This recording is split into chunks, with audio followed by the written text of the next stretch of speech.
समुद्र पारीबाट म परदेशीको नमस्कार। यो मेरो मात्र कथा होइन, लाखौं नेपालीको कथा ओकल्दैछु।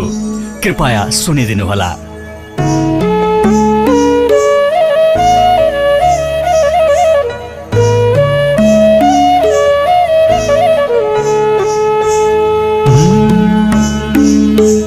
म जन्म्याको माटो सुन भन्दा महँगो भइगयो। म जन्म्याको माटो सुन भन्दा महँगो भइगयो।